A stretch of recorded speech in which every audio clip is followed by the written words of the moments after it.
Hello friends, if you who are someone who is suffering from Bell's palsy or synkinesis, you know this is the right channel for you to get all the understanding, information and day-to-day life guides that will help you to get your face better. And today I am again back with one very informative video which will help you to activate your nostril muscles. So if you who are someone who is suffering from Bell's palsy or synkinesis, make sure to watch this video till the end. Let's begin. Friends, nostril is one such muscle which gets paralyzed in Bell's palsy, but it's the most ignored muscle when it comes to rehabilitation. Because think about it, nostril movements are not something that we care a lot about. It's in fact an involuntary action of the nose that happens whenever we sniff, whenever we smell or whenever we breathe.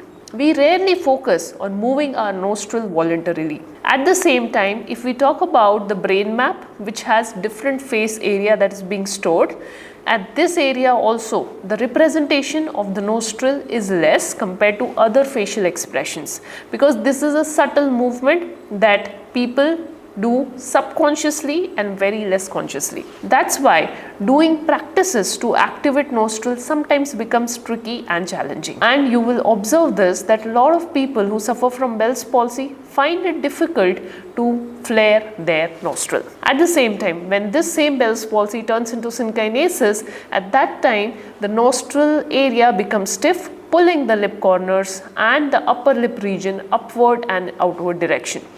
This is particularly because of the tension and spasm of one muscle which is near your nostril, which is called as levator labii superioris equali nasi, often abbreviated as LLSAN. This unique muscle is very close to your nostril and is responsible when we do sniffing action. And it is in very close alignment with your nasalis muscle, which basically flares the nose and moves this nostril in and out. Now, in order to work on this muscle, here are the 7 practices that you can do in order to improve the movements here. Let's get started. Number 1, and the most important part when it comes to retraining the facial muscle, is to get a proper sensory feedback or information. Now, what are the sensations that we have got? We have got a vision, we have got a auditory feedback system, we have got touch sensation, and we have got smell sensation. We are going to use all of these 4 sensory receptors to our advantage. So how do we do that? Let's first talk about vision. So a daily practice of observing how a nostril moves in normal scenario and recording it in your mind by imagining the same movement helps to start off with training your nostril muscle. So daily practice for 5 minutes observing nostril flare and then imagining this nostril flare. The next sensory receptor that we have got apart from vision is the smelling sensation. So smelling different objects by blocking the good side of the nose and using the affected side, just with this you can further activate your sniffing muscle. Third sensory system that we have got is the auditory system. So you can listen to this command and follow that command. So command like sniff, sniff, sniff, or else flare the nose, flare the nose, flare the nose. When a therapist gives this command to you, you get an information that you need to work on this area, you need to focus on this area. And the more stronger this command gets, the more attention the brain puts on the nostril region. And it helps you to train your nostril muscle. So work with a physiotherapist who is trained in neurorehabilitation and facial rehabilitation to use this auditory feedback to train your sniffing muscle. And if you don't have a therapist by your side, all you can do is record yourself, your audio saying sniff, sniff, sniff, or else flare the nose, flare the nose, flare the nose.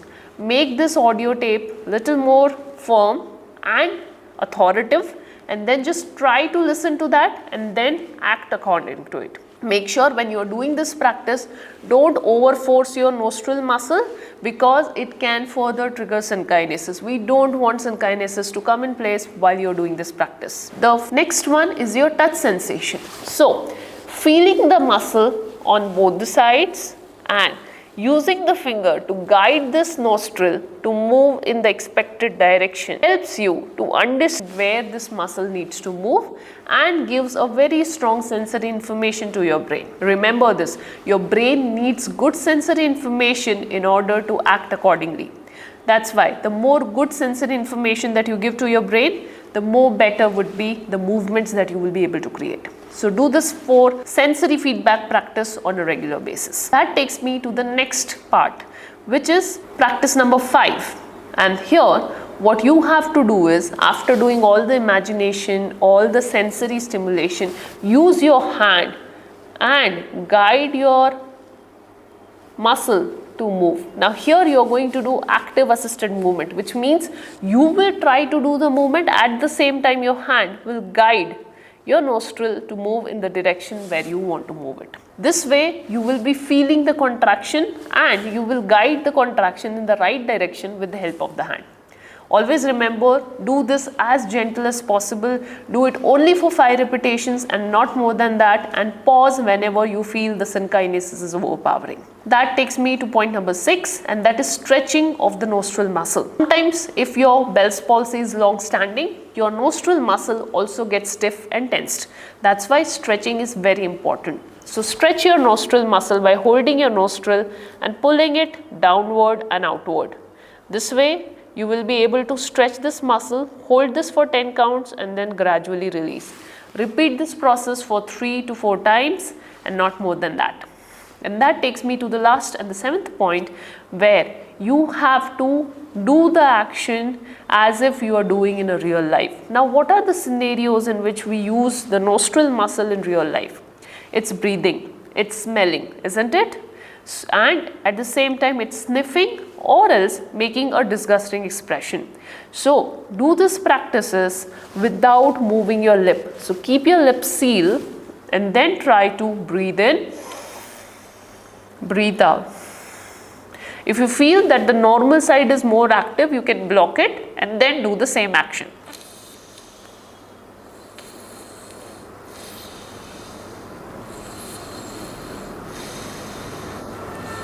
This way you will be able to activate your nostril muscle. The second thing that you have to do is think of sniffing action and just try to sniff, or as if you are trying to smell something.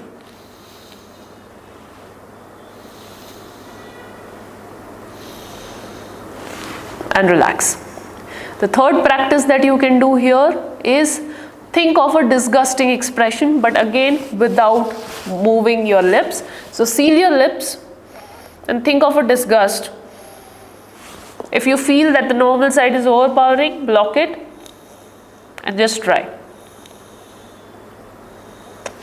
And this way you will be able to activate your nostril muscle. So friends, these were simple practices that you have to follow on your own. But remember, synkinesis is always a red flag, and that's why working with a therapist who understands synkinesis and who can help you to work on minimizing synkinesis while you retrain your facial muscle is the right strategy to go ahead. So never do these practices without supervision.